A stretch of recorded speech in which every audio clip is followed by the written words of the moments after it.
नमस्कार, आदाब, सत श्री अकाल दोस्तों। स्वागत है आप सभी का मेरे चैनल पे। आज हम स्टडी कर रहे हैं क्लास 6 की ज्योग्राफी का चैप्टर नंबर 2, जिसका हम पार्ट 2 के आज जो है हमारा ये पार्ट 2 है, जिसके बारे में हम डिस्कशन करेंगे। ठीक है, इसकी जो पार्ट 1 था हमने उसमें स्टडी किया था कि ग्लोब क्या होते हैं, लैटिट्यूड लॉन्गिट्यूड्स क्या होते हैं, अर्थ का एक्सिस क्या होता है, इक्वेटर क्या होता है, पैरेलल ऑफ लैटिट्यूड्स क्या होते हैं। जब भी हम नॉर्दर्न हेमिस्फीयर के लैटिट्यूड्स की बात करते हैं तो उसके साथ हम एन लगाते हैं, क्योंकि वो नॉर्थ को रिप्रेजेंट करता है। और जब हम साउथर्न हेमिस्फीयर के लैटिट्यूड्स की बात करते हैं तो उसके साथ हम एस लगाते हैं, ताकि हमें आसानी से पता चले कि हम नॉर्थर्न हेमिस्फीयर के लैटिट्यूड्स की बात कर रहे हैं या फिर साउथर्न हेमिस्फीयर की। ठीक है, आई होप आपको वो वीडियो अच्छे से समझ में आ गया होगा। जिसने जो भी चैप्टर पढ़ रहा है, अगर उसने उसका पार्ट 1 नहीं देखा है तो पहले आप पार्ट 1 देखें अच्छे से, तब आप पार्ट 2 को देखें। ओके, चलिए आगे बढ़ते हैं। आज हम स्टडी करेंगे कि इम्पॉर्टेंट पैरेलल ऑफ लैटिट्यूड्स, यानी कि जो हमारी अर्थ पे बहुत ही इम्पॉर्टेंट पैरेलल लैटिट्यूड्स हैं, पैरेलल ऑफ लैटिट्यूड्स हैं, उसके बारे में हम बात करेंगे। यानी कि जो बहुत इम्पॉर्टेंट लैटिट्यूड्स हैं उनके बारे में। ठीक है, वैसे तो देखो मैंने आपको बताया था कि हमारे नॉर्थर्न हेमिस्फीयर में भी 90 डिग्री लैटिट्यूड्स, मतलब पैरेलल ऑफ लैटिट्यूड्स होते हैं। जैसे 0 डिग्री होता है ना, ऐसे 0 डिग्री लैटिट्यूड होता है, ऐसे 1 डिग्री, 2 डिग्री, 3 डिग्री, ऐसे करते करते पूरा 90 डिग्री लैटिट्यूड्स होता है नॉर्थर्न हेमिस्फीयर में भी और साउथर्न हेमिस्फीयर में भी। ठीक है ना, लेकिन हम वो सारे के सारे लैटिट्यूड्स को नहीं बना सकते। ठीक है, क्योंकि आप अच्छे से समझ ही नहीं पाओगे। तो इसीलिए क्या किया गया है कि जो बिल्कुल मेन इंपॉर्टेंट लैटिट्यूड्स है वही आपको समझाए गए हैं। ठीक है, चलिए स्टार्ट करते हैं। Besides the equator 0 degree, the north pole 90 degree north and the south pole 90 degree s, there are 4 important parallels of latitudes। मतलब आपको यहाँ पे बताया गया है कि जो हम अभी तक देखो हमने इक्वेटर के बारे में बात कर ली है, नॉर्थ पोल साउथ पोल के बारे में भी बात कर ली। तो क्या बोला जा रहा है कि जो ये इक्वेटर लाइन है, इसके अलावा नॉर्थ पोल और साउथ पोल के अलावा भी हमारा जो अर्थ होता है, इसमें 4 इम्पॉर्टेंट पैरेलल्स ऑफ लैटिट्यूड्स, मतलब कि 4 इम्पॉर्टेंट लैटिट्यूड्स होते हैं। किसके अलावा? इक्वेटर के अलावा, नॉर्थ पोल और साउथ पोल के अलावा भी। ठीक है, तो यहाँ पे हम उसके बारे में बात करते हैं। तो पहले देखो हम बात कर रहे हैं कि कौन से वो 4 इम्पॉर्टेंट लैटिट्यूड्स हैं। तो वो है Tropic of Cancer. Tropic of Cancer है जो कि यहाँ पे क्या बताया गया है कि 23 डिग्री नॉर्थ पे है, यानी कि इन द नॉर्थर्न हेमिस्फीयर। समझ रहे हो ना, देखो यहाँ पे नॉर्थर्न हेमिस्फीयर की बात हो रही है, इसीलिए यहाँ पे देखो क्या है, यहाँ पे डिग्री के साथ एन लिखा है। और एन मैंने आपको बोला था कि जब भी आप नॉर्थर्न हेमिस्फीयर की बात करेंगे तो कोई भी डिग्री लिखेंगे तो उसके साथ आपको एन और एस ज़रूर लिखना है। तो यहाँ पे एन लिखा है, इसका मतलब यहाँ पे नॉर्थर्न हेमिस्फीयर की बात हो रही है। देख लेते हैं यहाँ पे, देखो आपको यहाँ पे ये डायग्राम भी बना के दिया गया है। ट्रॉपिक ऑफ कैंसर की बात कर रहे हैं तो आप यहाँ पे देखिए कि ये ट्रॉपिक ऑफ कैंसर, ये जा रही है आपकी ट्रॉपिक ऑफ कैंसर आपके नॉर्थर्न हेमिस्फीयर में। कौन सी डिग्री पे है? 23 डिग्री नॉर्थ। ठीक है, तो इस नॉर्थर्न हेमिस्फीयर में ये ट्रॉपिक ऑफ कैंसर जो है ये हमारी 23 डिग्री नॉर्थ पर है। ट्रॉपिक ऑफ कैंसर को हम हिंदी में क्या बोलते हैं? कर्क रेखा। ठीक है, आगे बात करते हैं दूसरी कौन सी इंपॉर्टेंट लैटिट्यूड है। तो दूसरी कौन सी है? Tropic of Capricorn. ये कहाँ पे है? ये है 23 degree S in the southern hemisphere, यानी कि साउथर्न हेमिस्फीयर बताया था। साउथर्न हेमिस्फीयर मतलब इस 0 डिग्री से नीचे साउथ पे। तो साउथ पे कौन सा? 23 डिग्री एस। ठीक है, देखो मैंने आपको यही चीज़ बताई थी। देखो ये ट्रॉपिक ऑफ कैप्रिकॉर्न है।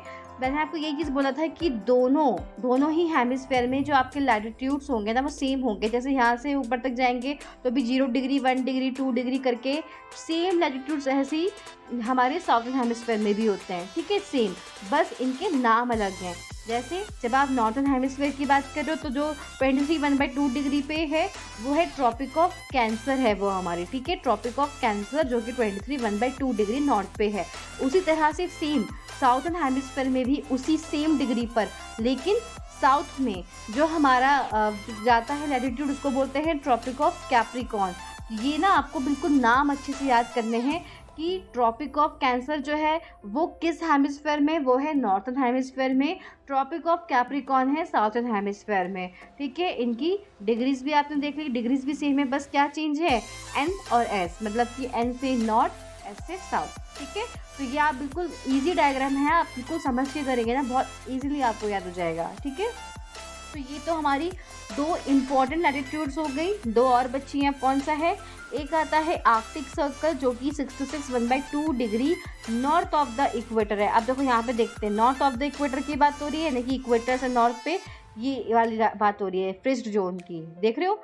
तो 66 डिग्री नॉर्थ पे कौन सा है? ये हमारा आर्कटिक सर्कल है, ठीक है। उसी तरह से सेम साउथर्न हेमिस्फीयर में 66 डिग्री साउथ पे ये है एंटार्क्टिक सर्कल, ठीक है। तो जो जो नॉर्थ वाला है उसे हम बोलते हैं आर्कटिक सर्कल, जो साउथर्न हेमिस्फीयर में उसे बोलते हैं एंटार्क्टिक सर्कल। Got it? देखो मैं इसको और क्लोज करके आपको दिखा रही हूँ। 66 डिग्री नॉर्थ पे, यानी कि जो हमारा इक्वेटर से नॉर्थ पे, ठीक है, नॉर्थ की तरफ जो 66 डिग्री नॉर्थ पे जो हमारा लैटिट्यूड है उसको क्या बोलते हैं? आर्कटिक सर्कल बोलते हैं। सेम इन साउथर्न हेमिस्फीयर में भी 66 डिग्री साउथ पे कौन सा हमारा सर्कल बोलते हैं? इसको एंटार्क्टिक सर्कल। तो कंफ्यूज नहीं होना है, ठीक है। तो ये चार इंपॉर्टेंट हमने बात कर ली, एक Tropic of Cancer, Tropic of Capricorn, Arctic Circle और एंटार्क्टिक सर्कल, ठीक है। तो अब इसको आपको अच्छे से अगर ये याद हो गया तो अब आप इसके हीट जोन्स भी समझ पाएंगे। अब हीट जोन्स क्या होते हैं उसके बारे में बात करेंगे। तो जो हमारा अर्थ है, अब आप जानते हैं कि जो हमारी अर्थ है, ठीक है, तो इससे ये एक हल्की सी एक तो टिल्ट है, ठीक है, हल्की सी तिरछी है। और फिर क्या होता है कि इस पर जो सन की जो रेज होती है ना, जिस हिसाब से पड़ती है उसके अकॉर्डिंग क्या किया गया है, हमारी अर्थ को हीट जोन्स में डिवाइड किया गया है। अब कैसे? अब देखो आप समझेंगे इसमें। पहले तो आप देखो यहाँ पे, आप इस डायग्राम को अच्छे से देखो, यहाँ पे आपको कुछ जोन दिखाई दे रहे हैं। देखो ये एक जोन दिख रहा है आपको ग्रीन कलर का, 0 डिग्री से नॉर्थ में 23 डिग्री मतलब ट्रॉपिक ऑफ कैंसर, और ट्रॉपिक ऑफ कैप्रिकॉर्न की जो ये जितना ये बीच वाला पार्ट है इसको क्या बोलते हैं? Torrid zone. क्लियर? देन उसके बाद ट्रॉपिक ऑफ कैंसर से जो आर्कटिक सर्कल है इसके बीच वाला जो पार्ट होता है ना, इसको क्या बोलते हैं? Temperate zone. अब ये नॉर्थ में तो इसको बोलेंगे नॉर्थ टेम्परेट जोन, और ये जो साउथ वाला है इसको बोलते हैं साउथ टेम्परेट जोन बोलते हैं। देन 66 डिग्री नॉर्थ से जो हमारा नॉर्थ पोल है यानी कि 90 डिग्री, तो उसके बीच वाले पार्ट को क्या बोलते हैं? फ्रिज्ड जोन। और ऐसी सेम साइड में साउथ में भी होता है फ्रिज्ड जोन, ठीक है। तो ये आप बहुत अच्छे से समझ जाएंगे अगर अच्छे से इसको पढ़ेंगे, तो ज़्यादा हार्ड नहीं है, ठीक है। तो ये हीट जोन्स को क्यों, मतलब हीट जोन्स में क्यों बांटा गया है? इसलिए क्योंकि सन की रेज जिस अकॉर्डिंग से हमारे अर्थ के लैटिट्यूड से बढ़ती है, तो उस हिसाब से क्या होता है कि उन एरियाज़ में ज़्यादा गर्मी का होना, दिन लंबा होना, जो हमारे जलवायु होती है, जिस तरह की जो क्लाइमेटिक कंडीशंस होती है उसमें जो चेंजेस होते हैं, है ना, तो क्यों होते हैं? इसका कारण क्या है कि वो जो हीट जोन्स जो होते हैं हमारी अर्थ के उसके अकॉर्डिंग होता है। तो इसलिए अभी आपको यहाँ पे समझाया गया है। चलिए इसको पढ़ते हैं। Heat zones of the earth. The midday sun is exactly overhead at least once a year on all latitudes in between the Tropic of Cancer and the Tropic of Capricorn. This area therefore receives the maximum heat and is called the torrid zone. मतलब आपको ये बताया गया है कि जो हमारा ये ट्रॉपिक ऑफ कैंसर और ट्रॉपिक ऑफ कैप्रिकॉर्न, जो भी हमने यहाँ पे बात की थी ना, ट्रॉपिक ऑफ कैंसर, ये वाली जो लाइन जा रही है ये ट्रॉपिक ऑफ कैंसर, और जो ये ट्रॉपिक ऑफ कैप्रिकॉर्न है, तो इसके बीच वाला जितना पार्ट होता है ना, तो यहाँ पे पूरे साल में एक बार क्या होता है कि सन की जो रेज होती है ना बिल्कुल स्ट्रेट पड़ती है। और पूरे साल में तो खैर एक बार की बिल्कुल स्ट्रेट पड़ती है, जितनी भी इसके बीच में जितनी भी लैटिट्यूड्स होंगी ना, तो वहाँ पे बिल्कुल स्ट्रेट पड़ती है सन की रेस, और इस वजह से क्या होता है वहाँ पे बहुत ज़्यादा ही गर्मी होती है। इसके अलावा भी अगर देखा जाए तो ये जो एरिया होता है ना, यहाँ पे सन की रेस थोड़ा ज़्यादा पड़ती है, ठीक है, कंपैरिजन टू अदर जोन्स। यहाँ पे जो जितना भी एरिया होगा ट्रॉपिक ऑफ कैंसर से ट्रॉपिक ऑफ कैप्रिकॉर्न के बीच वाला जितना भी ये पूरा एरिया है ना, तो यहाँ पे सन की रेस ज़्यादा पड़ती है, ठीक है, सीधी पड़ती है। तो और इस वजह से क्या होता है यहाँ पे जितनी भी लैटिट्यूड जितना भी ये एरिया होगा ना पूरा, यहाँ पे क्या होता है गर्मी ज़्यादा होगी, दिन लंबे होंगे। आप देखेंगे कि यहाँ पे आपको स्पीसीज देखने को मिलेंगे अलग अलग तरह की, आपको एवरग्रीन फॉरेस्ट देखने को मिलेंगे। क्यों होता है? क्योंकि आप इतना खुद दिमाग लगाओ कि जहाँ पे बहुत गर्मी पड़ेगी तो ऑब्वियसली वहाँ पे बारिश भी बहुत होती होगी, बारिश भी बहुत होती होगी तो ऑब्वियसली वहाँ पे फॉरेस्ट भी ज़्यादा पड़ते होंगे इनके कुछ एरियाज़ में, है ना। तो ये यहाँ पे आप समझ गए होंगे कि जो हमारा ये टॉरिड जोन है, ये देखो ध्यान रखो कि टॉरिड जोन किसको कहते हैं, ट्रॉपिक ऑफ कैंसर से ट्रॉपिक ऑफ कैप्रिकॉर्न के बीच वाला जितना पार्ट है उसको हम टॉरिड जोन कहते हैं। और ये जो डिग्रीज भी याद रखनी है, 23 1/2 degree north to 23 1/2 degree south, इनके बीच वाले पार्ट को टॉरिड जोन कहते हैं। क्लियर। फिर इसके बाद देखो यहाँ पे आपको बता भी रखा है, यहाँ पे ये आपको एक दिखा रखा है कि एक टॉर्च से क्या कर रहा है, एक बिल्कुल लाइट बिल्कुल सीधी दी जा रही है। तो क्या देखेंगे आप कि इस वाले एरिया में क्या है, बहुत बिल्कुल सीधी रेस पड़ रही है ना। तो उसी प्रकार से जैसे इसको सन मान लीजिए कि ये सन है और ये हमारी अर्थ का ये टॉरिड जोन है, ये बीच वाला जहाँ पे क्या है बिल्कुल सीधी रेस पड़ रही है। ठीक है, आगे बढ़ते हैं।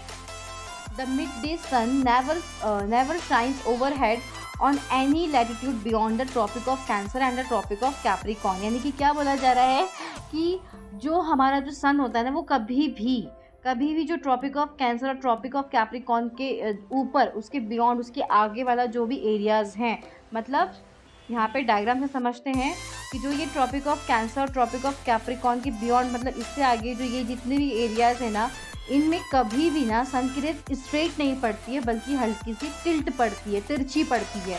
ठीक है, ये बताया गया है। The angle of the sun's rays goes on decreasing towards the poles. यानी कि क्या बोला जा रहा है कि जो सन की रेस का जो एक एंगल पड़ता है ना, तो वो बहुत ज़्यादा ही बिल्कुल घटता जाता है पोल्स की तरफ। ऐसे ये पोल्स तो बहुत ज़्यादा ही तिरछा होता है। मतलब यहाँ पे एक तरह से समझ लीजिए कि जो हमारे ये पोल्स होते हैं ना, यहाँ पे सन की रेस एक तो पहुँचती नहीं है, और बाई चांस जब आप देखते हैं कि जो नॉर्थन हेम, जैसे एग्जाम्पल के लिए समझ लीजिए कि जैसे ये हमारा ये नॉर्थन हेमिस्फीयर होता है ना, तो जब यहाँ पे क्या होता है, समर हो रहा होता है ना, तभी उस टाइम पे क्या होता है, क्योंकि सन की रेस क्या होती है ज़्यादातर इस वाले एरिया में ज़्यादा पड़ती हैं, तभी उसी टाइम पे क्या होता है कि जो ये फ्रिज जोन है ना हमारा, इस फ्रिज जोन पे सन की रेस हल्की पड़ती है, बहुत तिरछी पड़ती है, तो हल्की फुल्की पड़ती है। तब क्या होता है उस टाइम पे 6 महीने का पूरा दिन होता है यहाँ पे, जब इस नॉर्थन हेमिस्फीयर में समर सीज़न चल रहा होता है। आप अच्छे से समझेंगे, इसको बहुत डीपली समझेंगे आगे की क्लासेस में। और भी आपने पढ़ा होगा, अगर नहीं भी पढ़ा है तो चलो आगे की क्लासेस में पढ़ोगे आप कि भाई जो सन होता है ना, सन की रेस, जब यहाँ पे सन की रेस ज़्यादा पड़ती है, तो यहाँ पे क्या होता है, यहाँ पे चल रहा होता है समर सीज़न, और उस समय यहाँ चल रहा होता है विंटर सीज़न। जब यहाँ पे समर सीज़न चलेगा तो यहाँ पे विंटर सीज़न चलता है साउथर्न हेमिस्फीयर में। तो यहाँ पे ये बताया गया है कि जब आपका नॉर्थर्न हेमिस्फीयर में समर चल रहा होता है, तो सन की जो रेज होती है ना, तो इस फ्रिज जोन पे बहुत ही ज़्यादा तिरछी पड़ती है। मतलब इतनी ज़्यादा भी वहाँ पे जो एक हीट होती है ना, उतनी फील नहीं होती, बस हल्की फुल्की जो पड़ती है रेस ना। तो इस वजह से वहाँ पे 6 महीने का दिन निकलता है। कब? जब हमारे नॉर्थर्न हेमिस्फीयर में क्या हो रहा होता है, गर्मियों का मौसम चलता है। ठीक है, और तब इस समय यहाँ पे क्या चल रहा होता है, साउथर्न हेमिस्फीयर में विंटर्स चल रही होती है, और इस फ्रिज जोन में जो ये हमारा फ्रिज जोन है ना, यहाँ पे क्या चल रहा होता है, 6 महीने की रात। आपने सुना होगा ना कि जो हमारे पोल्स होते हैं, तो वहाँ पे 6 महीने का दिन, 6 महीने का रात होता है। तो वो किस कारण से होता है, ये अब आप समझ गए होंगे, क्योंकि सन की जो रेज होती है वो बहुत ही तिरछी पड़ती है वहाँ पे। ठीक है, और वो भी बस डिपेंड करता है कि जब नॉर्थर्न हेमिस्फीयर में समर सीजन चल रहा होता है, तब यहाँ पे नॉर्थर्न हेमिस्फीयर के जो नॉर्थ पोल है, तब वहाँ पे 6 महीने का दिन हो रहा होता है, और साउथ पोल पे उस समय 6 महीने का रात हो रहा होता है। फिर जैसे जैसे सन की रेज हमारी जो होती है ना, इस वाले पार्ट पे पड़ने लगती हैं, तो यहाँ पे विंटर्स शुरू हो जाती हैं। तब हमारा इस वाले एरिया में फ्रिज जोन में 6 महीने का रात होता है। ठीक है, अगर अभी अच्छे से समझ में नहीं आ रहा ना, तो अभी कोई बात नहीं, आप आगे की क्लासेस में ना आप बहुत ज़्यादा अच्छे से समझोगे डीपली, क्योंकि देखो अभी आप लोगों का 6th स्टैंडर्ड है, तो उसके हिसाब से आपको थोड़ी चीज़ें बताई जाती हैं, तब जाके और डीपली आप आगे की क्लासेस में सीखते हैं। तो फिलहाल तो अभी आप अच्छे से समझ जाइए कि टॉरिड जोन क्या होता है, टेम्परेट जोन क्या होता है, फ्रिज जोन क्या होता है, कौन सी ट्रॉपिक ऑफ कैंसर होती है, कौन सी ट्रॉपिक ऑफ कैप्रिकॉर्न होता है, कौन सा एंटार्क्टिक और आर्कटिक सर्कल होते हैं, कितने डिग्रीज पे होते हैं। तो अभी आपको ये समझना बहुत ज़्यादा इम्पॉर्टेंट है। ओके, फिर आगे बात करते हैं। Areas lying between the Arctic Circle and the North Pole in the northern hemisphere and the Antarctic Circle and the South Pole in the southern hemisphere are very cold. It is because here the sun doesn't doesn't rise much above the horizon. Therefore, its rays are always slanting and provide less heat. These are therefore called fringed zones, very cold. वही बताया गया है कि यहाँ वाली जो area देखो, इसको फ्रिज्ड जोन से ही आप समझ जाओ कि वैसे भी यहाँ पे बिल्कुल भी रोशनी पहुँचती ही नहीं है सन की, और जो जब समर के टाइम पे थोड़ी बहुत पहुँचती भी है बस, लेकिन उसकी हीट भी फील नहीं होती है। तो आप देखते होंगे ये जो पूरा फ्रिज्ड जोन है ना, ये नॉर्थ पोल साउथ पोल, यहाँ पे हमेशा पता नहीं कितने लाखों समय पुरानी जो भी बर्फ़ें होंगी वो उनकी जो चादरें पड़ी होंगी, मतलब बर्फ़ की चादरों से पूरा ढका है ये पूरा एरिया। यहाँ पे कोई भी नहीं स्टे कर सकता है, यहाँ पे बिल्कुल बर्फ़ ही बर्फ़ है, कुछ भी नहीं है यहाँ पे, ठीक है। तो नॉर्थ पोल और साउथ पोल में तो कोई रहता ही नहीं है, ठीक है। तो ये पूरे हमेशा बर्फ़ से ढके रहते हैं, मतलब ये जो एरियाज होते हैं नॉर्थ पोल साउथ पोल, यहाँ हमेशा बर्फ़ ही रहती है और बहुत हमेशा ठंडा ही रहता है, ठीक है। चलो आगे बढ़ते हैं। बट आर लॉन्गिट्यूड्स, देखो अब यहाँ पे हमने हीट जोन्स की बात भी कर ली, हमने इंपॉर्टेंट लैटिट्यूड्स की बात भी कर ली, अब हम बात करते हैं लॉन्गिट्यूड्स की। हमने कल वाली जो हमारा वीडियो था उसमें हमने लैटिट्यूड्स की बात की थी ना, और मैंने आपको ये भी बताया था कि किसी भी प्लेस को फाइंड करने के लिए, लोकेट करने के लिए आपको उसका लैटिट्यूड लॉन्गिट्यूड पता होना चाहिए, तभी आप इजीली उस एरिया को इजीली फाइंड कर सकते हैं। तो कल तो हमने लैटिट्यूड्स की बात कर ली थी, और अब हम जो पढ़ेंगे वो पढ़ेंगे व्हाट आर लॉन्गिट्यूड्स की बात करेंगे। लॉन्गिट्यूड्स क्या होते हैं उसके बारे में। To fix the position of a place, it is necessary to know something more than the latitude of that place. तो क्या बोला गया है कि आपको अगर अपने पूरी अर्थ में किसी भी प्लेस को लोकेट करना होता है तो इसके लिए बहुत ज़रूरी होता है कि आपको उस जगह का लैटिट्यूड पता होना चाहिए, और इसके अलावा आपको क्या पता होना चाहिए, लॉन्गिट्यूड भी पता होना चाहिए। You can see for example, अच्छा हाँ एक और चीज़ याद रखो, लॉन्गिट्यूड क्या होती है, नॉर्थ पोल टू साउथ, मतलब जो North Pole to South Pole को मिलाने वाली जो लाइन होती है ना, उसी को हम लॉन्गिट्यूड बोलते हैं। और मैंने बताया था कि जो हमारी वेस्ट टू ईस्ट खींची हुई लाइन होती है उसको क्या बोलते हैं, लैटिट्यूड, है ना। तो कंफ्यूज मत होना। आगे बढ़ते हैं। You can see for example that Tonga island in the Pacific Ocean and Mauritius island in the Indian Ocean are situated on the same latitude. अब देखो यहाँ पे आपको बताया गया एग्जाम्पल के थ्रू कि जो हमारा पैसिफिक ओशन है, पैसिफिक ओशन आपको पता है हमारे 5 ओशन है हमारी अर्थ पे, और सबसे बड़ा जो ओशन है वो हमारा पैसिफिक ओशन है। तो यहाँ पे बताया जा रहा है कि जो आपका पैसिफिक ओशन है उस पर जो एक टोंगा आइलैंड है वो, और इंडियन ओशन में जो है मॉरिशस आइलैंड है, ये दोनों ही 20 degree situated on the same latitude पे है, यानी कि 20 डिग्री पे है, 20 डिग्री साउथ पे बोला गया है। Now in order to locate them preciously, we must find out how far east or west these places are from a given line of reference running from the north pole to the south pole. अब यहाँ पे आपको ये बताया गया है कि एक तो हमारा ये टोंगा आइलैंड है जो कि पैसिफिक ओशन में है, और एक मॉरिशस आइलैंड है जो कि हमारा इंडियन ओशन में है। दोनों ही सेम किस पे है, 20 डिग्री साउथ पे हैं, 20 डिग्री साउथ लैटिट्यूड्स पे हैं। अब हमें ये तो पता चल गया कि भाई ऑब्वियसली जैसे कि हमारी अर्थ है तो 0 डिग्री से नीचे की बात हो रही है, नीचे की तरफ जहाँ पे भी 0 वो 20 डिग्री लैटिट्यूड होगा, तो आप समझ जाएंगे कि हाँ इसी लाइन इसी 20 डिग्री लैटिट्यूड पे ही क्या है, ये दोनों मॉरिशस और जो इंडियन ओशन में जो आपका है मॉरिशस आइलैंड, और जो टोंगा आइलैंड है पैसिफिक ओशन में, दोनों ही 20 डिग्री पर होंगे, ठीक है। लेकिन अब आपको यहाँ पे कहीं पता चल रहा है कि भाई इस पूरी जो ये लैटिट्यूड जा रही है किस जगह पे है ये दोनों ही आइलैंड्स, तो ऐसे आपको पता नहीं चलेगा। तो इसके लिए आपको क्या पता होना चाहिए, आपको इसका लॉन्गिट्यूड पता होना चाहिए कि ये किस लॉन्गिट्यूड पे है। मैंने आपको बताया था ना कि जैसे कि हमारी अर्थ होती है तो जिस तरह से ये लैटिट्यूड्स जो हमारी इक्वेटर लाइन है जो कि 0 डिग्री पे होती है, जिसने हमारी अर्थ को 2 इक्वल पार्ट्स में डिवाइड किया है ना, इसी तरह से हमारी जो अर्थ होती है इसके बीचों बीच से भी एक लाइन जाती है जो North Pole to South Pole, ठीक है, बिल्कुल बीचों बीच जाती है, 0 डिग्री इसका भी होता है, और वैसे हम इसे ग्रीनविच लाइन भी बोलते हैं। तो इसने क्या किया है, हमारे अर्थ को इसने भी 2 इक्वल पार्ट्स में ऐसे डिवाइड कर रखा है। कैसे, देखो ये होता है हमारा वेस्टर्न हेमिस्फीयर, और ये वाला जितना भी एरिया होगा उसे हम बोलते हैं ईस्टर्न हेमिस्फीयर, ठीक है, समझ रहे हो ना। मैं दोबारा बता के दिखा देती हूँ। देखो जैसे कि हमारी अर्थ है ये बीचों बीच से जा रही है हमारी 0 डिग्री से लाइन, ठीक है। तो जितना भी ये इस 0 डिग्री के जितना भी वेस्ट वाला जो पार्ट होगा उसको क्या बोलते हैं, उसको हम बोलते हैं वेस्टर्न हेमिस्फीयर, ठीक है। और जितना भी इधर ईस्ट वाला पार्ट होता है उसको बोलते हैं ईस्टर्न हेमिस्फीयर बोलते हैं, ठीक है। तो इसके लिए अब हमें ये तो पता चल गया कि जो मॉरिशस और टोंगा आइलैंड है वो हमारे साउथर्न हेमिस्फेयर में 20 डिग्री लैटिट्यूड पे है। बट हमें बिल्कुल एक एग्जैक्ट उसकी एक लोकेशन नहीं पता है कि वो उस पूरे लैटिट्यूड में किस जगह पे। तो इसके लिए आपको क्या पता होना चाहिए, उसका लॉन्गिट्यूड पता होना चाहिए। तो these lines of reference are called the meridians of longitude. देखो जैसे यहाँ पे दिखा रखा है ना आपको, देखो ये पूरी, देखो ये ऊपर से नीचे तक जा रही है ना, देखो ये ऐसे पूरी जा रही है ना, यही होती है हमारी लॉन्गिट्यूड। ठीक है, and the distance between them are measured in degrees of longitude. तो ऐसे ही बता रखा है कि जो हम इनके बीच का जो डिस्टेंस होता है वो डिग्रीज ऑफ लॉन्गिट्यूड में हम मेजर करते हैं।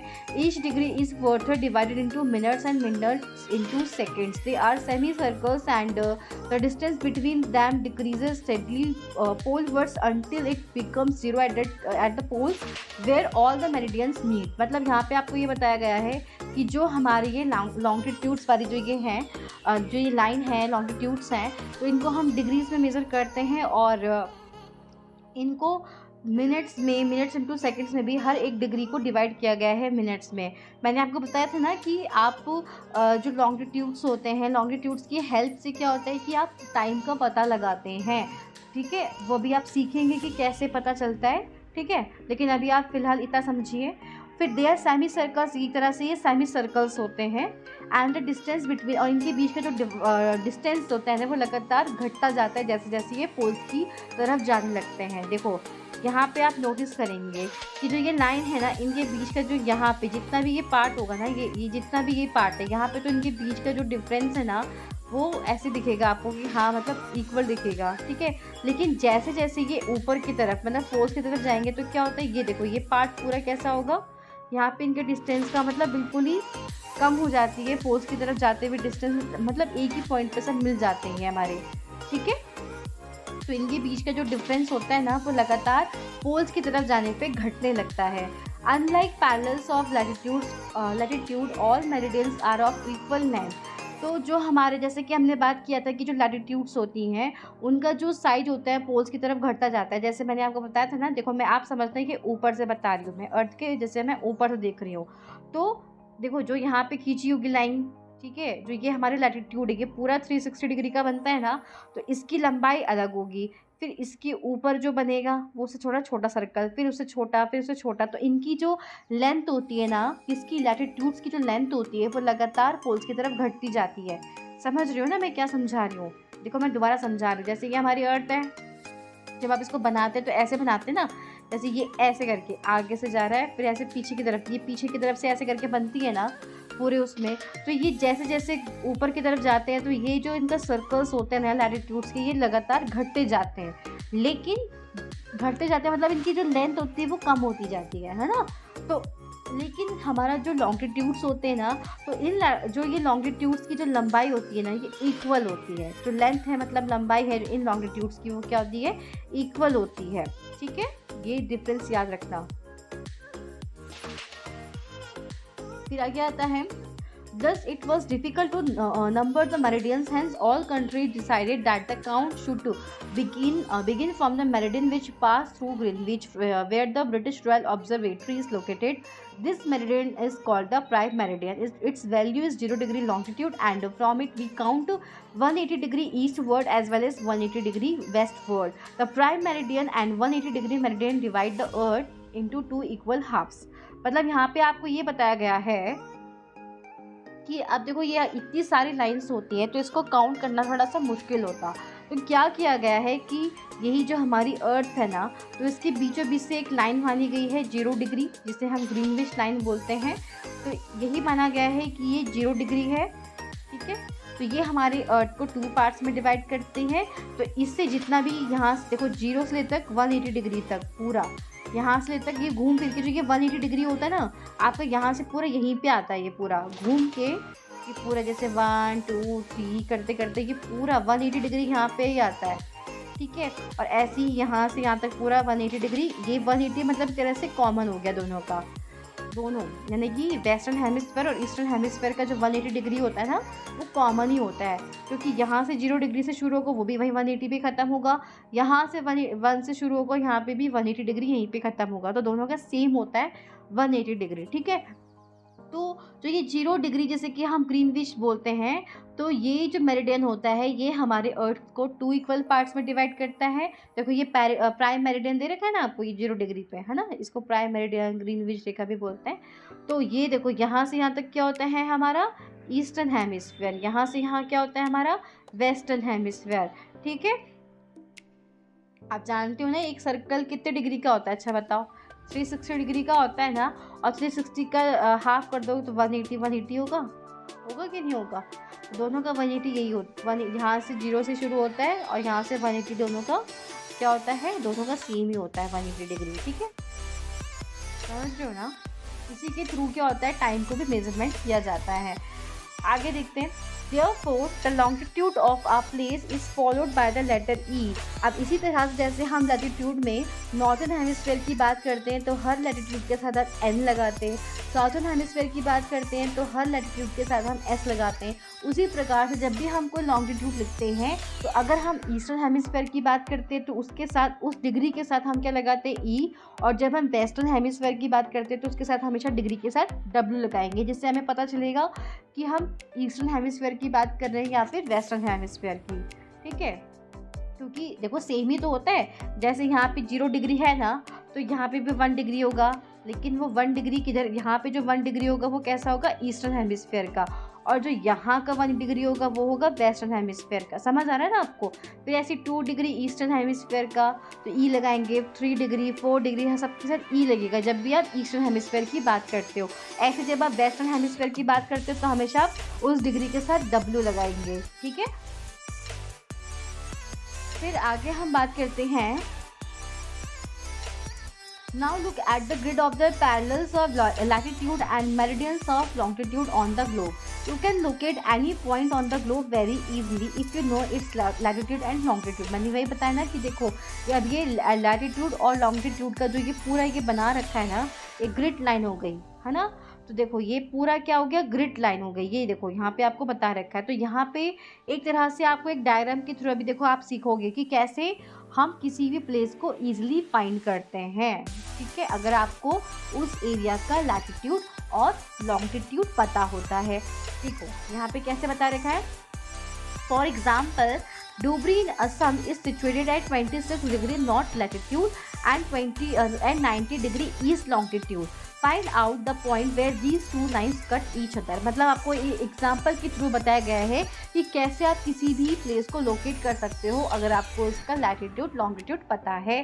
तो यहाँ पे बता रखा है कि जैसे हमारे इंडिया में असम है, तो असम में एक जगह है धुबरी, वो 26 डिग्री नॉर्थ पे लैटिट्यूड पे है और 90 डिग्री ईस्ट पे। ठीक है, तो अब आप इतना तो समझ गए होंगे कि जब उसने 26 डिग्री नॉर्थ की बात करिए तो ऑब्वियसली वो 0 डिग्री से ऊपर नॉर्थ की बात हो रही है, तो यहाँ पे जहाँ पे भी 26 डिग्री होगा तो उस 26 लाइन में होगा, 26 डिग्री लैटिट्यूड पे ही होगा। मतलब आपको और कहीं नहीं देखना, सिर्फ आप सीधे नॉर्थन हेमिस्फीयर के 26 डिग्री पे 26 डिग्री के आसपास देखोगे, उतने ही एरिया में देखोगे। फिर आपको पता है कि 90 डिग्री ईस्ट लॉन्गिट्यूड है उसका, उस डूबरी जगह का 90 डिग्री ईस्ट लॉन्गिट्यूड पे है वो। तो अब आप ये भी समझ गए हैं, लॉन्गिट्यूड की बात हो रही है तो बीचों बीच में क्या जाती है हमारी, 0 डिग्री जाती है ना, तो ऑब्वियसली क्या बोला, ईस्ट बोला। देखो यहाँ पे ई लिखा है, ई मतलब ईस्ट, इधर की तरफ, तो इस 0 डिग्री से यहाँ की तरफ जहाँ पे भी 90 डिग्री होगा तो मतलब आप समझ जाओगे वहाँ पे। देखो यहाँ पे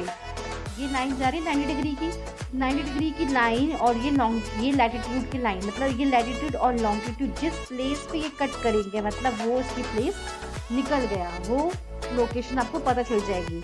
समझ आ रहा है कि नहीं आ रहा, एक बार फिर से समझ लो।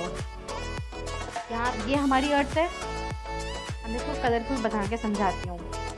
0 डिग्री लैटिट्यूड है, ठीक है, और ये हमारा, ये तो 0 डिग्री लैटिट्यूड हो गया और ये हो गया 0 डिग्री लॉन्गिट्यूड। ठीक है, ये लॉन्गिट्यूड हो गया और ये लैटिट्यूड 0 डिग्री। ठीक है, अब यहाँ पे क्या बात करी, उन्होंने बोला कि जो असम में जो डुबरी जगह है ढूबरी जगह है ना वो कहाँ पे है, वो 26 डिग्री नॉर्थ में है।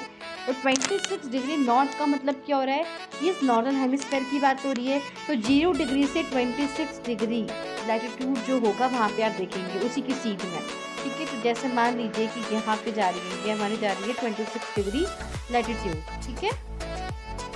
नॉर्दर्न हेमिस्फेयर की बात हो रही थी ना, इसलिए हमने सीधे एन लिखा था ना, उसमें 26 डिग्री एन मतलब नॉर्थन हेमिस्फेयर में। तो नॉर्थन हेमिस्फेयर में जो 26 डिग्री नॉर्थ पे जो लैटिट्यूड है हम समझ गए कि उस लाइन में है वो डूबरी। अभी भी हमें लोकेशन नहीं पता कि हमें ढूंढना पड़ेगा। अब हमें क्या पता चल गया, उसका लैटिट्यूड है। लॉन्गिट्यूड क्या बोला है, 90 डिग्री ईस्ट की बात हो रही है। तो ईस्ट की बात हो रही है मतलब ईस्ट इधर साइड पे पड़ता है ना, तो हम यहाँ पे ईस्ट देखेंगे। ईस्ट में 0 डिग्री से 90 डिग्री जिस जगह पे पड़ेगा, 90 डिग्री मान लीजिए यहाँ पे, इससे जो ये इसकी अपनी लॉन्गिट्यूड जा रही होगी ना, ये ऐसे करके जा रही होगी 90 डिग्री पे। तो ये यहाँ पे जिस साइड पे क्या हो रहा है, जहाँ पे ये दोनों कट हो रहे हैं लैटिट्यूड और लॉन्गिट्यूड, तो ये वो डूबरी जगह है, ठीक है। तो मतलब जहाँ पे ये लॉन्गिट्यूड और लैटिट्यूड जहाँ पे कट करेंगे, तो वो पॉइंट क्या होगा आपका, वो लोकेशन होगी। समझ गए हो। तो इस तरीके से आप क्या करते हैं कि किसी भी एरिया को आप इजीली लोकेट कर सकते हैं अपने ग्लोब पे, अपने मैप पे, ठीक है। तो अब आपको अगर कभी भी कोई भी प्लेस अगर ढूंढना है आपको अपने मैप पे, तो आप सबसे पहले आप क्या करेंगे कि मैप में ना पीछे की साइड जो लास्ट के पेजेस होते हैं ना, तो वहाँ पे हर कंट्री का लैटिट्यूड और लॉन्गिट्यूड लिखा होता है। तो आप और ऊपर से उसमें ये भी लिखा होता है कि जो भी आप ढूंढ रहे हो ना, तो वो किस अल्फ़ाबेट से शुरू होता है। जैसे मान लीजिए मैं इंडिया को ढूंढ रही हूँ, तो इंडिया आई से शुरू होता है। तो जो आई वाला कॉलम होगा ना, तो आई वाले में आप देखेंगे इंडिया। तो जितने भी देश आई से शुरू होते होंगे ना, तो उसको एक अलग कैटेगरी में रखा गया होगा। तो वहाँ से आप पहले देखेंगे इंडिया का क्या है लैटिट्यूड लॉन्गिट्यूड। फिर आप क्या करेंगे, इसी तरीके से उस मैप में अगर उसमें देखो हमारे इंडिया का लैटिट्यूड क्या है, 8 डिग्री 4 मिनट से 37 डिग्री 6 मिनट है। तो आप क्या देखेंगे 8 डिग्री 4 मिनट से नॉर्थ में, तो नॉर्थ में देखेंगे आप 8 डिग्री किधर से शुरू है, ठीक है। तो वहाँ पे आप लोकेट करेंगे कि 8 डिग्री से शुरू है 37 डिग्री तक है। तो जितना भी आपका लैटिट्यूड होगा 8 डिग्री से 37 डिग्री तक, तो वहाँ तक का एरिया आप देख लेंगे कि इसी बीच में क्या है, हमारा इंडिया है। फिर आप उसका लॉन्गिट्यूड ढूंढेंगे और आसानी से आप लोकेट कर सकते हो प्लेस को। तो अब कभी भी आपको क्या करना है, कोई भी प्लेस ढूंढना है तो सबसे पहले एटलस में पीछे जाके उसका लैटिट्यूड लॉन्गिट्यूड देखो, तब जा करके अपने मैप पे ढूंढो। 100% आप उस एरिया को बहुत जल्दी ढूंढ लेंगे, ठीक है। चलिए आगे बढ़ते हैं। अब देखिए मैं तो अपनी तरफ से पूरी कोशिश कर रही हूँ कि मैं आप लोगों को अच्छे से समझा पाऊँ। तो यहाँ पे भी बस आपको यही चीज़ दिखा रखा है कि ऐसे ड्रॉ करके यहाँ पे बता रखा है कि जब आप किसी भी लैटिट्यूड और लॉन्गिट्यूड से आप किसी भी प्लेस को ढूंढते हैं, तो जहाँ पे जिस पॉइंट पे वो कट करता है, तो वो प्लेस होता है, ठीक है। बस यहाँ पे आपको ये समझाया गया है। फिर आगे देखो, यहाँ पे आपको ये पूरा एक डायग्राम दिखा रखा है, पूरा एक मैप दिया गया है। तो आप देख सकते हैं कि ग्रीनविच भी दिख रही है आपको, देख रहे हो ना ये सब, ये पूरा एक डायग्राम देखो। देखो आगे बढ़ते हैं, हम लॉन्गिट्यूड एंड टाइम के बारे में पढ़ते हैं। The best means of measuring time is by the movement of the earth, the moon and the planets. The sun regularly rises and sets every day and naturally it is the best timekeeper throughout the world. तो देखो आप पहले के time पे जानते होंगे ना, पहले के टाइम पे घड़ियाँ तो नहीं होती थी उस समय, तो कैसे मेजरमेंट करते थे वो कि क्या समय हो रहा होगा, तो वो परछाई से देखते थे। तो यहाँ पे यही बोला गया है कि टाइम को मेज़र करने के लिए सबसे इम्पोर्टेंट क्या है, मूवमेंट ऑफ द अर्थ। जो अर्थ का मूवमेंट होता है, जो मून होता है, जो प्लैनेट्स होते हैं, है ना, उसके हेल्प से क्या करते थे, वो टाइम को मेज़र करते थे। और आप जानते हो कि जो सन होता है वो हमेशा सनराइज़ होता है, सनसेट होता है हर दिन। तो पूरी दुनिया में पहले क्या होता था कि इन परछाइयों के माध्यम से ही हम समय निकालते थे, ठीक है। और कैसे निकालते थे कि local time can be reckoned by the shadow cast by the sun which is the shortest at noon and the longest at sunrise and sunset. तो क्या होता था कि परछाई हमारी सबसे लंबी कब बनती थी, सबसे लंबी बनती थी जब सनराइज़ या सनसेट होता था, तब लंबी बनती थी। और दिन के समय हमारी परछाई बहुत ही मतलब बिल्कुल, जब सन बिल्कुल सर पे होता था, तो उस समय क्या होता था, हमारी परछाई बिल्कुल छोटी बनती है ना। तो उसके अकॉर्डिंग ये टाइम को मेज़र करते थे, ठीक है। When the prime meridian of Greenwich has the sun at the highest point in the sky, all the places along this meridian will have midday or noon.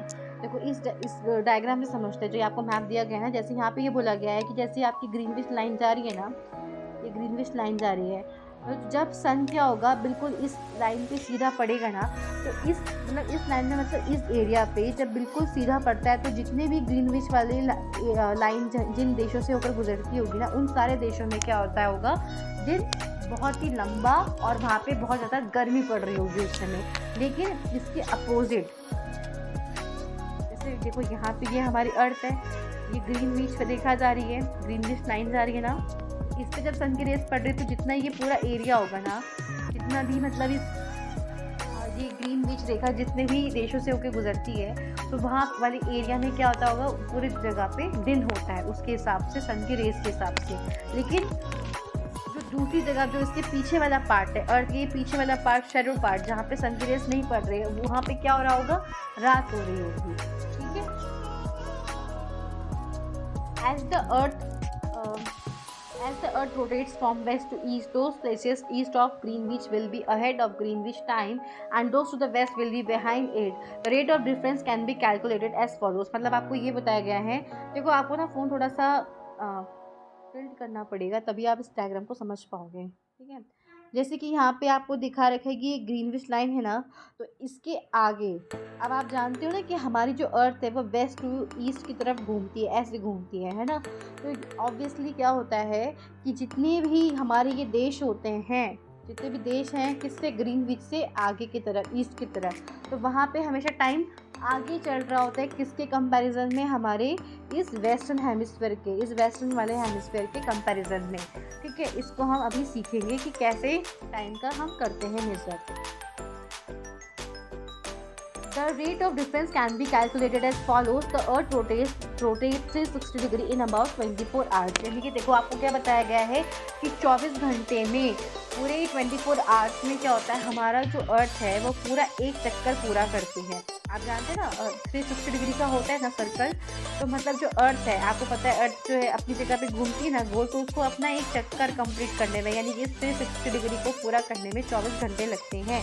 इसका मतलब क्या हुआ कि वो 15 डिग्री एन आवर और 1 डिग्री इन 4 मिनट। मतलब यहाँ पे क्या बोला है कि 15 डिग्री मतलब कि एक घंटे में, 1 आवर में वो 15 डिग्री तक ही मतलब घूमती है, 15 डिग्री तक घूमती है, और 1 डिग्री इन 4 मिनट्स, 4 मिनट्स में 1 डिग्री घूमती है। देखो उसको आप अच्छे से समझो कैसे करता है। क्या बोला गया है कि 360 डिग्री घूमती है 24 आवर में। ठीक है। तो अगर वो 24 घंटे में 360 डिग्री घूमती है, तो बताओ कि वो, अब आप खुद सोचो कि एक घंटे में कितना घूमती होगी। तो हम क्या करेंगे कि 360 डिवाइडेड बाय 24 कर दें। ठीक है। पूरे 24 घंटे का दे रहेगा ना 360, अब हमको एक का निकालना है कि वो एक घंटे में कितना डिग्री घूमती होगी। तो देखो कैसे करते हैं, 2 1 जा 2, 2 जा 4, 2 1 जा 2, 2 8 जा 16, 0 को 0, 2 6 जा 12, 2 9 जा 18 इतना, 2 3 जा 6, 2 4 जा 8, 2 5 जा 10, देन 3 1 जा 3, 3 1 जा 3, 3 5 जा 15, आगे 15 डिग्री। तो मतलब आप ये इस तरीके से आप निकाल सकते हो, है ना। तो मतलब यहाँ पे क्या है कि वो 1 आवर में कितना घूमती है, 15 डिग्री तक घूमती है। अब 1 आवर का आपको पता चल गया कि भाई 1 आवर में तो वो 15 डिग्री घूमती है। ठीक है। 1 आवर में कितना घूमती है, 15 डिग्री। 24 आवर में कितना घूमती है, वो 360 डिग्री घूमती है। ठीक है। मतलब आपको तरीका बताया है कि कैसे निकला ये हमारा 15 डिग्री। ठीक है, कि वो एक घंटे में 15 डिग्री घूमती है। अब आपको दे रखा है और 1 degree in 4 minutes, 1 degree in 4 minutes, और 1 डिग्री कितने मिनट्स में घूमती है, 4 मिनट्स में। ठीक है। इसको बहुत अच्छे से समझना पड़ेगा आपको। मैं दोबारा से एक्सप्लेन करती हूँ आपको। हमारी जो अर्थ है वो 24 आवर 24 घंटे में कितना डिग्री घूमती है, 360। तो हमें क्या निकालना है कि भाई वो 1 आवर में कितना घूमती होगी। तो हमने 360 को 24 से जब डिवाइड किया तो हमारा आंसर आया 15 डिग्री। तो मतलब एक घंटे में जो हमारी अर्थ है वो 15 डिग्री तक घूम पाती है। ठीक है। एक घंटे में वो 15 डिग्री तक घूम पाती है। अब हमें निकालना है मिनट्स में। तो यहाँ पे हमने यहाँ पे दे रखा है ना, यहाँ पे देखो दिख रखा है ना 15 into 4 equal to 60 minutes. 15 into 4 मतलब कि 60 मिनट दे रखा है आपको, तो आपको निकालना है 1 मिनट में वो कितना घूमती है। तो 1 मिनट में वो 4 डिग्री तक घूमती है। ठीक है, अब ज़्यादा आपको डिग्री नहीं, बस आप इतना दिमाग में रखो कि 1 घंटे में कितना घूमती है, वो 15 डिग्री तक घूमती है। ठीक है, और 4 मिनट्स में वो 1 डिग्री तक घूमती है। तो that's when it is 12 noon at Greenwich, the time at 15 degree east of Greenwich will be 15 into 4 यानी कि 16 मिनट्स। मतलब आपको यहाँ पे ये बताया गया है कि अगर ग्रीनविच पे 12 बज रहे होंगे, जैसे ये मान लीजिए ये हमारी ग्रीनविच लाइन जा रही है, ये मान ऐसे मान लो, चलो ये ग्रीनविच लाइन जा रही है हमारी, इसको हम ग्रीन ही कर देते हैं। ये ग्रीनविच लाइन है। ठीक है, अगर यहाँ पे 12 बज रहे होंगे ना, तो इसके आगे 15 डिग्री पे क्या होगा कि हर 15 डिग्री पे 1 घंटा टाइम ज़्यादा होता है। ठीक है, जैसे यहाँ पे 12 बज रहे होंगे तो यहाँ पे 1 घंटा टाइम ज़्यादा होगा, तो मतलब यहाँ पे 1 बज रहे होंगे। तो 15 डिग्री वाले लॉन्गिट्यूड्स पे जितने भी एरियाज़ होंगे, वहाँ पे उन पूरे एरियाज़ में, उन पूरे देशों में कितने बज रहे होगा, वहाँ पे कितना बज रहा होगा, 1 बज रहा होगा। ठीक है, तो ऐसे ही, और देखो अभी देखो ऐसे समझना, यहाँ पे 12 बज रहे, मान लो 12 बज रहे। ठीक है, कहाँ पे, ये ग्रीनविच रेखा पे। तो इसके आगे हर 15 डिग्री पे क्या होगा, 1 घंटे टाइम आगे चल रहा होगा। ठीक है, 1 घंटा आगे चल रहा होगा। जैसे यहाँ पे 12 बज रहे तो यहाँ पे 1 बज रहा होगा। हर 15 डिग्री की बात कर रही हूँ मैं। ठीक है, हर 15 डिग्री पे आगे, जैसे यहाँ पे ये 30 डिग्री, यहाँ पे क्या हो गया हमारा 45 डिग्री, है ना। हर 15 डिग्री पे क्या होगा, 1 घंटा टाइम ज़्यादा होगा। तो यहाँ पे 1 बज रहा होगा, यहाँ 2 बज रहा होगा, यहाँ पे 3 बज रहा होगा। समझ आ रहा है कि नहीं आ रहा है? बस इतना समझ जाओ कि ग्रीनविच पे जितना टाइम हो रहा होगा, तो उसके आगे किसकी साइड, ईस्ट की तरफ हर 15 डिग्री पर 1 घंटा टाइम आगे बढ़ रहा होता है। ठीक है, तो जैसे यहाँ पे ग्रीनविच पे 12 बज रहे होंगे ना, तो इसके आगे 15 डिग्री पे 1 बज रहे होंगे, उसके आगे 15 डिग्री पे 2 बज रहे होंगे, उसके आगे 15 डिग्री पे 3 बज रहे होंगे। तो इस तरीके से टाइम होता है। लेकिन इसके अलावा अब जो ये ग्रीनविच है, इसका जो वेस्टर्न पार्ट है, ये वाला जो पार्ट है वेस्टर्न पार्ट, तो इसमें क्या होता है, अगर यहाँ पे 12 बज रहे होंगे ना, तो हर यहाँ 15 डिग्री पे 1 घंटा टाइम पीछे होगा। यहाँ 12 बज रहे तो यहाँ 11 बज रहे होंगे, इसके आगे हर 15 डिग्री पे यहाँ पे 10 बज रहे होंगे। तो यहाँ की तरफ टाइम आपका घटता है और इधर की तरफ आपका टाइम बढ़ता है। ठीक है, इससे समझ लो। मैं आपको इससे भी समझा देती हूँ कि जितने एरियाज इस जो ये ग्रीनविच लाइन है ना, इसके आगे आपका हमेशा टाइम प्लस होता है। ठीक है, और हर 15 डिग्री पे कितना होता है, 1 घंटा बढ़ता है। और आपकी जितना भी ये वेस्टर्न हेमिस्फीयर है, यहाँ पे आपका टाइम क्या होता है, घटता है। ठीक है, at any place a watch can be adjusted to read 12 o'clock when the sun is at the highest point in the sky. When it is midday, the time shown by such a watch will give the local time for that place. You can see that all the places on a given meridian of longitude have the same local time.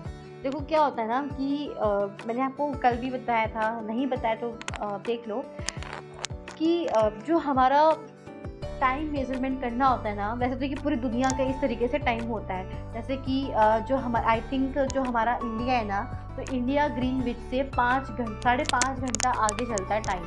ठीक है, जैसे मान लीजिए कि Greenwich पे मान लीजिए 10 बज रहे हैं, मान लीजिए ग्रीनविच पे 10 बज रहे हैं ना, तो हमारे इंडिया में कितना टाइम हो रहा होगा, तो 10 के आगे क्या होता है, 11, 12, 13, 14, 15। ठीक है, यानी कि 10 के बाद क्या आते हैं, 11 बजते हैं, 12, फिर 1, 2, 3, तो मतलब हमारी इंडिया में तब कितना बज रहा होगा, 3:30। जब ग्रीनविच पे 10 बज रहे होंगे तो इंडिया में 3:30 बज रहे होंगे, मतलब 5.5 घंटे आगे चलता है टाइम हमारे इंडिया का ग्रीनविच से।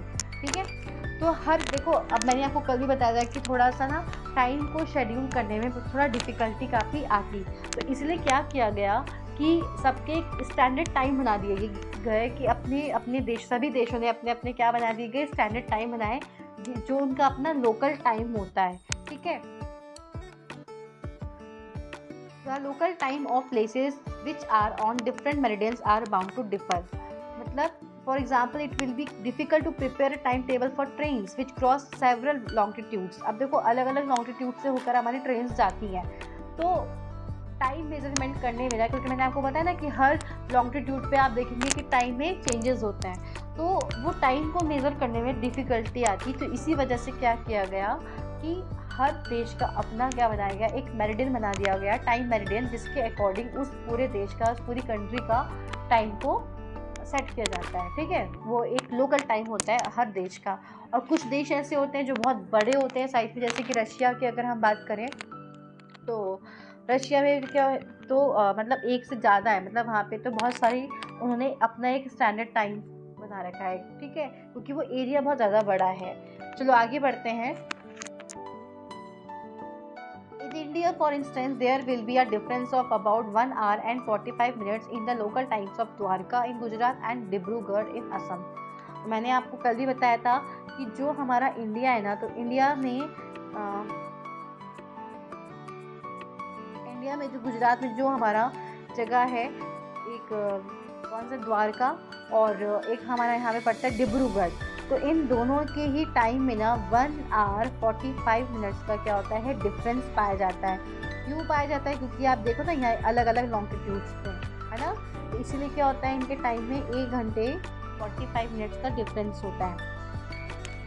ये local times of Dwarka in Gujarat and Dibrugarh in Assam. It is therefore necessary to adopt the local time of some central meridian of a country as the standard time for the country. तो भाई हर देश को अपना एक standard time चाहिए, इसलिए क्या मतलब ताकि अच्छे से आप टाइम का मेज़र कर पाएँ, और इसीलिए क्या किया गया है कि हर देश की अपनी क्या होती है, वो स्टैंडर्ड टाइम होता है। ठीक है, in India the longitude of 82 degree 30 east is treated as a standard meridian। कल भी बताया था, अब शायद मैंने वो 9th क्लास वाली वीडियो में बता रखा है। तो हमारे इंडिया का जो टाइम है वो 82 डिग्री को स्टैंडर्ड टाइम माना गया। तो जो ये हमारे लॉन्गिट्यूड जाता है ना 82 डिग्री 1/82 डिग्री ईस्ट, मतलब सॉरी, ठीक है, 82 1/2 डिग्री ईस्ट, जिसे क्या 80 जिसे कि आप क्या बोल सकते हैं, 82 डिग्री 30 मिनट भी बोल सकते हैं ईस्ट पे। तो इसी को हमारे इंडिया का एक स्टैंडर्ड टाइम मेज़र करने का बताया गया है, मतलब कि यहाँ पे जो टाइम हो रहा होगा ना उसके अकॉर्डिंग इस पूरे देश का टाइम सेट किया जाता है। ठीक है, और ये हमारे उत्तर प्रदेश से होकर गुजरती है। ठीक है, the local time at this meridian is taken as the standard time for the whole country. It is known as the India Standard Time। तो इसको क्या बोलते हैं हम, मतलब इसको बोलते हैं इंडियन स्टैंडर्ड टाइम। तो ऐसे ही हर देश की अपनी अपनी स्टैंडर्ड टाइम होता होगा, तो उसको उस देश के नाम से जाना जाता होगा उस स्टैंडर्ड टाइम को, जैसे कि हमारा इंडियन स्टैंडर्ड टाइम है। समझ गए ना कि भाई अगर हम उस ग्रीनविच के हिसाब से अपने कंट्री का टाइम करते ना, तो उसमें हमें काफ़ी डिफ़िकल्टी आती। तो इसीलिए क्या किया गया है कि ताकि हम सही तरीके से, क्योंकि देखो हर लॉन्गिट्यूड पे अलग अलग कंट्रीज पढ़ते हैं, तो टाइम मतलब सही तरीके से सेट नहीं हो पाता वो। तो इसीलिए क्या किया गया कि हर देश का अपना एक स्टैंडर्ड टाइम होना चाहिए, जिसके अकॉर्डिंग उस देश का एक लोकल टाइम सेट किया जा सके। तो इसलिए जैसे हमारे इंडिया का आपको पूछ सकते हैं कि इंडिया का स्टैंडर्ड टाइम क्या है, मतलब कौन सी डिग्री पे वो, कौन सी डिग्री लैटिट्यूड को लॉन्गिट्यूड को हम मानते हैं अपना इंडियन स्टैंडर्ड टाइम। तो आपको याद रखना चाहिए 82 डिग्री 30 मिनट ईस्ट। ओके, क्योंकि ईस्टर्न पार्ट में पड़ता है हमारा इंडिया, इसलिए ईस्ट लिखा है। Kabir lives in a small town near Bhopal. He tells his friend Alok that they will not be able to sleep tonight। यानी कि कबीर एक छोटे से जगह पे रहता है भोपाल में, तो वो अपने दोस्त से बोलता है आलोक से कि आज वो रात में सो नहीं पाएंगे, क्योंकि a day and night cricket match between India and England had started at 2 PM in London. की जो क्रिकेट मैच है इंडिया और इंग्लैंड के बीच में लंदन में है, तो वो 2 बजे शुरू होगा, और वहाँ पे क्या है, वहाँ पे दिन हो रही है, और जो कि यहाँ के हिसाब से, मतलब यहाँ के हिसाब से वो, यानी कि हमारे इंडिया के हिसाब से वो 7:30 बजे शुरू होगा। समझ आ रहा है कि नहीं आ रहा है, क्योंकि लंदन जो है हमारा, वो हमारे एक वेस्टर्न कंट्रीज़ हो गए, तो वहाँ पे यहाँ के कंपैरिजन में वहाँ पे टाइम पीछे है, वहाँ पे दिन हो रहा होगा, यहाँ पे शाम शुरू हो गई होगी, क्योंकि जितना भी ग्रीनविच से ईस्टर्न पार्ट होता है उसका टाइम आगे चल रहा होता है ना।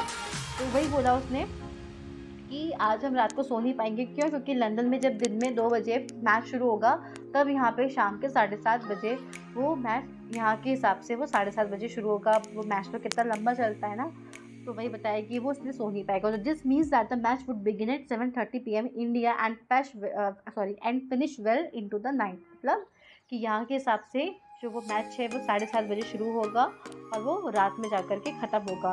Do you know what is the time difference between India and England? क्या आपको पता है कि जो इंडिया और इंग्लैंड है इनके बीच में कितने का डिफरेंस है, कितना टाइम का डिफरेंस है? तो India located east of Greenwich at 82 degree 30 east, मतलब यहाँ पे बताया गया है कि जो हमारा इंडिया है तो वो इस ग्रीनविच से ईस्ट की तरफ 82 डिग्री 30 मिनट ईस्ट पे क्या है, हमारा इंडिया है यहाँ की तरफ, ठीक है।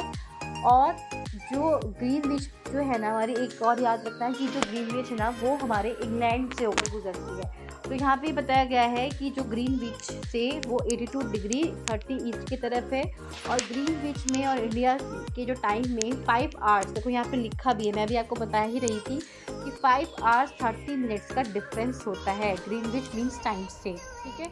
So it will be 7:30। देखो ग्रीनविच पे क्या हो रहा है, देखो इंडिया, ग्रीनविच पे मैंने बताया ना आपको हमारा इंग्लैंड भी पड़ता है, तो मतलब कि वहाँ पे जैसे 2 बजे शुरू होगा इंग्लैंड में, तो मतलब उस इंग्लैंड से हमारा टाइम जो है इंडिया का 5.5 घंटे आगे।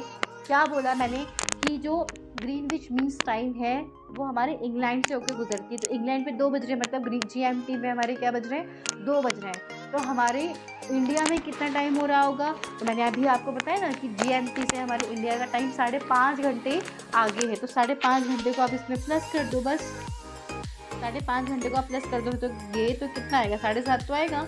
तो मतलब यहाँ पे कितने बज रहे होंगे, 7:30, ठीक है। तो अब आप अच्छे से सीख गए हैं कि कैसे हम टाइम को निकालते हैं, ठीक है। बस आपको क्या पता होना चाहिए, उसका लॉन्गिट्यूड पता होना चाहिए, ठीक है। और आप इजीली किसी भी प्लेस को फाइंड कर सकते हैं। अब आपने पढ़ लिया अच्छे से लैटिट्यूड और लॉन्गिट्यूड के बारे में। थोड़ा सा बस बताइए कि some countries have a great longitudinal extent and so they have adopted more than one standard time. जैसे मैंने अभी आपको बोला ना कि कुछ कंट्रीज होती हैं जो बहुत बड़ी होती हैं, तो उनको एक से ज़्यादा स्टैंडर्ड टाइम रखने पड़ते हैं। जैसे कि एग्जांपल के रशिया में क्या है, there are as many as 11 standard time. देखो हमारे इंडिया का केवल एक स्टैंडर्ड टाइम है, वो मैंने बताया था 82 डिग्री 30 मिनट पे, जिसको हम IST कहते हैं, इंडियन स्टैंडर्ड टाइम, जिससे वो एक लोकल टाइम है हमारे इंडिया का। तो लेकिन जो रशिया है, मैंने आपको बताया ना, वो बहुत बड़ा है, तो वहाँ पे कितने बता रखे हैं, वहाँ पे 11 स्टैंडर्ड टाइम्स ले रखे हैं, जिसके अकॉर्डिंग उस देश का टाइम को मेजरमेंट किया जाता है, ठीक है। तो वहाँ पे 11 स्टैंडर्ड टाइम है, तो उसको क्या बोलते हैं, उनके रशियन स्टैंडर्ड टाइम, है ना। The Earth has been divided into 24 time zones of 1 hour each. Each zone thus covers 15 degree of longitude। मतलब जो हमारा अर्थ है ना, पूरी पृथ्वी को 24 टाइम जोन्स में डिवाइड किया गया है। तो हर एक उसमें मतलब हर 15 डिग्री, जैसे देखो पूरा कितने का बनता है, 360 का बनता है, तो 24 बोला ना, 24 टाइम जोन्स में इसको डिवाइड किया गया है। तो मतलब हर एक जोन में 15 डिग्री लॉन्गिट्यूड्स आते हैं, ठीक है। जैसे यहाँ से आपका एक हो गया ना, तो यहाँ से यहाँ तक 15, यहाँ से यहाँ तक 15, यहाँ से यहाँ तक 15, यहाँ से यहाँ तक 15, तो ऐसे करते करते 15 बोलते क्या होता है, 60 होता है।